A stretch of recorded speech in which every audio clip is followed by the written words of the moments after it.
یعنی بندہ بندے سے مانگے یہ دعا نہیں ہے. بندہ اللہ سے مانگے اس کو دعا کہتے ہیں. بندہ رب سے مانگے اس کو دعا کہتے ہیں. دعا کب مانگی جائے؟ جب دل آئے. سبحان اللہ. کیا نہیں حضور نے فرمایا دعا سلاح المومن، اور لوگوں دعا مومن کا اسلحہ ہے. دعا ہے مومن کا اسلحہ. بندے کے پاس ہو تو دشمن قریب نہیں آتا. فرمایا مومن اگر اپنے آپ کو پاورفل رکھنا چاہتا ہے تو دعا کا ہتھیار پاس رکھ. سبحان اللہ. دعا مومن کا اسلحہ ہے. الدعاء سلاح المومن، الدعاء مخ العبادہ. میرے کریم نے فرمایا دعا عبادت کا مغز ہے. مطلب جب بھی آپ عبادت کریں اس کے بعد دعا مانگیں.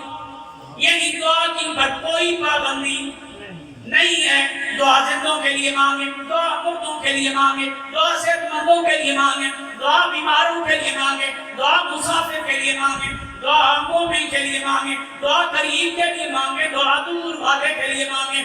جب بھی آپ دعا مانگیں گے، چاہے آپ کا رشتہ دار ہے، چاہے آپ کا دوست یار ہے، چاہے آپ کا غیر ہے، جیسا بھی ہوگا آپ اس کے لیے دعا مانگیں گے، آپ کی دعا اللہ کریم قبول فرمائے گا. جس وقت آپ دعا مانگیں گے آپ کی دعا مالک کی بارگاہ میں پہنچے گی. بندہ دعا مانگتا ہے مالک مجھے بیٹا عطا کر. بندہ دعا مانگتا ہے مالک میرے بیٹے کو صحت عطا کر. بندہ دعا مانگتا ہے مالک میرے بیٹے کو نوکری عطا کر. یہ ساری دعائیں چلتی رہتی ہیں. انسان کی زندگی چلتی رہتی ہے. اگر کہیں پہ آ کے رولا بنتا ہے، بندہ کہتا ہے زندوں میں تو مانگتے رہے ہو، اب بندہ مر گئے ہیں اب نہیں مانگو. میں نے کہا بھائی اس کو لیکھے میں نہ پڑھنا. جس طرح دعا زندوں کے لیے مانگنا جائز ہے اسی طرح مردوں کے لیے بھی. سبحان اللہ. اسی طرح مردوں کے لیے بھی جائز ہے. زندوں کو آپ کہیں مولا نے شفا دے، زندوں کو آپ کہیں مولا نے صحت دے، زندوں کو آپ کہیں مولا نے مال دے، زندوں کو آپ کہیں مولا نے عزت دے. جس طرح زندوں کے لیے دعائیں مانگی جا رہی ہیں اس طرح مردوں کے لیے بھی. جس طرح آپ زندوں کو کہتے ہیں مولا مجھے بھی بخش دے، میرے ماں باپ کو بھی بخش دے، میرے دوست یاروں کو بھی بخش دے، اسی طرح دنیا سے جانے والوں کے لیے بھی دعا کرنی ہے. مولا ان کو معاف فرما، ان کی بخشش فرما. صرف ایک شے پیش نظر رہے، مرنے والا بندہ مومن ہونا چاہیے. سبحان اللہ. یعنی جس کے لیے میں اور آپ دعا مانگنے لگے ہیں وہ بندہ مومن ہونا چاہیے. صاحب ایمان کے لیے دعا مانگنا جائز ہے. آپ جنازے سے پہلے مانگے تب بھی جائے، جنازے کے بعد مانگے تب بھی جائے، مرنے سے پہلے مانگے تب بھی جائے، مرنے کے بعد مانگے جب بھی جائے. کوئی جگہ ایسی نہیں جہاں دعا کی پر پابندی لگائی گئی ہو. اللہ کریم نے کہیں بھی نہیں فرمایا بندے اس وقت تم دعا مانگ نہیں سکتے. کوئی پابندی نہیں ہے. جب آپ کا دل کرے آپ اللہ سے مانگنے بیٹھتے ہیں. سبحان اللہ. ذہن میں سوال اٹھ جاتا ہے حضور کی کوئی یہ حدیث ہے بھائی حضور نے جنازہ پڑھا کے دعا مانگی؟ ایک سوال اٹھتا ہے ذہن میں.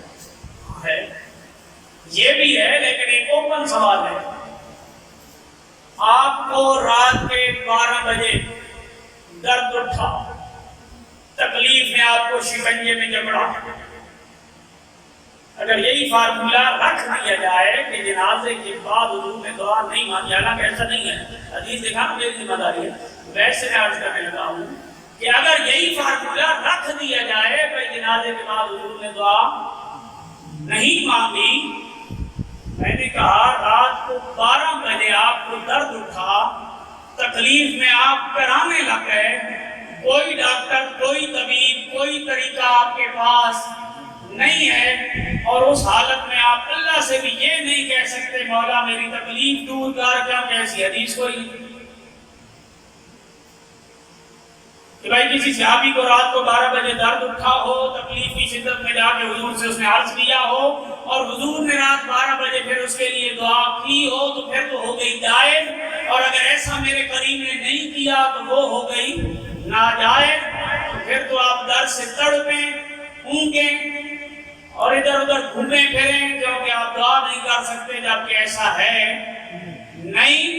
لہذا جس کیفیت میں بھی آپ ہیں آپ کا تعلق آپ کے مالک کے ساتھ ہے. سبحان اللہ. اپنے رب کے ساتھ ہے، اپنے خالق کے ساتھ ہے.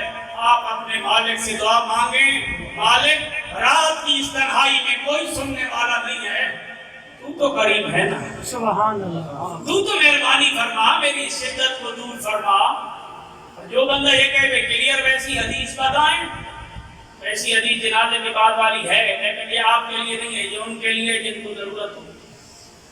اگلی مسئلہ، جنازے کے بعد فوری دعا، جنازہ دعا ہے، میں نے کہا یہ فارمولہ بھی غلط کہ جنازہ دعا ہے اس لیے دعا کے بعد دعا ہم نہیں مانگ سکتے، یہ فارمولہ بھی غلط، کیونکہ ایسا ہو نہیں سکتا۔ مثلا میں کہتا ہوں یا اللہ ان سب کو بخش دے، سبحان اللہ، کہہ دینا آمین، آپ کو بخش چاہیے، آپ کو بخشش چاہیے تو بولیں یا اللہ ان سب کو بخش دے۔ آمین، اب میں نے آپ کے لیے دعا کر دی ہے، اب میں دوبارہ کروں یا اللہ ان کو بخش دے۔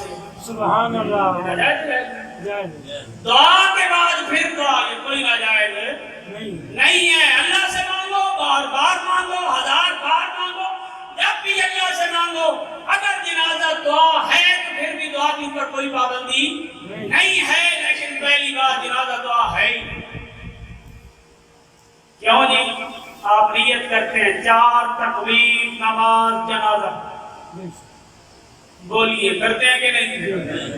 تو جنازہ نماز ہوئی ہے دعا ہوئی ہے؟ نماز ہے نا، تو جنازہ ہے نماز، اور اس کے بعد ہم کرتے ہیں دعا، تو لہذا جنازہ جو ہے وہ دعا ہے ہی نہیں، وہ نماز ہے۔ یہ ہے نقلی دلیل، ایک ہے نقلی دلیل۔ اٹھائیے بخاری کتاب الجنائز، حضرت نجاشی کا جنازہ حضور نے فرمایا، پڑھایا، اور حضور نے فرمایا یہ نماز، یہ جو جنازہ ہے یہ نماز ہے۔ سبحان اللہ، یعنی حضور نے خود نماز جنازہ کو بخاری میں نماز ہی فرمایا ہے، دعا نہیں فرمایا۔ تیسرا فرق یہ ہے، آپ کا منہ میری طرف، آپ دعا کر لیں ہو جائے گی، میرا منہ آپ کی طرف، میں دعا کر دوں ہو جائے گی، لیکن نماز اس طرح نہیں ہوتی۔ جنازہ نماز ہے، لہذا منہ قبلے کی طرف کرنا پڑتا ہے، یہ نہیں کہ کبھی امام صاحب مغرب کی طرف، کبھی مشرق کی طرف، کبھی شمال کی طرف، کبھی جنوب کی طرف۔ کبھی دیکھا ہے جنازوں کو اس طرح سمٹے پڑتے ہوئے جنازہ؟ جہاں بھی جنازہ پڑا ہے منہ خانہ کعبہ شریف کی طرف، اور خانہ کعبہ شریف کی طرف منہ کر کے لازماً جو شے پڑھی جاتی ہے وہ نماز ہوتی ہے، وہ نماز ہے، وہ دعا نہیں ہے۔ اگر دعا ہوتی تو پھر کسی طرف بھی آپ منہ کر کے دعا کر سکتے تھے۔ تیسری بات کہ جنازے کے لیے ضروری ہے آپ کے کپڑے بھی پاک ہوں، آپ کا جسم بھی پاک ہو، آپ کا وضو ہو۔ دعا کے اندر یہ شرط لازمی نہیں ہے۔ آپ جس کیفیت میں بیٹھے ہوں وہاں بھی کہہ سکتے ہیں مولا بخش دے۔ سبحان اللہ، یہ دعا کے لیے یہ چیز بھی ضروری نہیں ہے۔ پھر جنازے کے اندر 4 تکبیریں بھی فرض ہیں، اور جنازے کے اندر قیام بھی فرض ہے اور لازم ہے، لہذا جنازہ کھڑے ہو کے پڑھنا ہے، جبکہ دعا بیٹھ کے کریں تب بھی صحیح، لیٹ کے کریں تب بھی صحیح۔ لہذا جنازہ نماز ہے اور دعا ہے، اور جنازے کے بعد اگر آپ دعا مانگیں گے تو کوئی مائی کا لال اس کی پر پابندی نہیں لگا سکتا۔ آخری یا فائنل ڈیسیجن میں دینے لگا ہوں وہ یہ ہے کہ اللہ کریم نے دعا کو اوپن رکھا، درود و سلام کو اوپن رکھا، استغفار کو اوپن رکھا، کلمہ طیبہ کو اوپن رکھا، مطلق رکھا۔ رب نے کہیں پابندی نہیں لگائی، جب رب نے نہیں لگائی تو پھر میں اور آپ بھی نہیں لگا سکتے۔ آپ کے ذہنوں میں سوال پیدا ہوگا اور کہاں پابندی لگائی ہے؟ میں نے کہا نماز میرے رب نے فرض کی ہے، پابندی بھی اللہ نے لگائی ہے۔ سبحان اللہ، نماز اللہ نے فرض کی ہے، پابندی بھی اللہ نے لگائی ہے کہ سورج طلوع ہو رہا ہے، سورج غروب ہو رہا ہے، یا دن کا جو زوال کا وقت ہے اس وقت آپ نماز نہیں پڑھ سکتے۔ جس اللہ نے فرض کیا اس نے 3 ٹائم بتا دیے، ان 3 ٹائموں میں آپ نماز نہیں پڑھ سکتے، لہذا ان 3 ٹائم میں جو نماز پڑھے گا وہ اللہ تعالیٰ کی حکم عدولی کرے گا، وہ عذاب کے اندر گرفتار ہوگا۔ حکم ماننا ضروری ہے۔ روزے اللہ نے فرض کیے، رمضان کے روزے رب نے فرض کیے، اور 5 دن کے روزے اللہ نے منع کر دیے سال میں کہ یہ 5 دن تم روزہ نہیں رکھ سکتے. جو رمضان کے نہیں رکھے گا وہ بھی گناہگار، اور جو ان 5 دنوں میں روزہ رکھے گا وہ بھی گناہگار. تو جس اللہ نے نماز فرض کی تو اس نے جہاں پابندی لگانی تھی لگا دی. جس اللہ نے روزہ فرض کیا اس نے جہاں پابندی لگانی تھی لگا دی. لہذا جہاں پابندی لگانی مقصود تھی وہاں اللہ کریم نے پابندیاں لگا دی ہیں. دعا، استغفار، کلمہ شریف اور درود پاک، ان چیزوں کو اللہ نے مطلق رکھا، اوپن رکھا. جب اللہ نے کہیں پابندی نہیں لگائی تو میں اور آپ بھی یہ جرات نہیں کر سکتے. بس پھر اپنے اپنے نصیب اور مقدر کی بات ہے. جس کے دل میں آئے وہی پائے روشنی. ہم نے تو دل جلا کے سر کام رکھ دیا.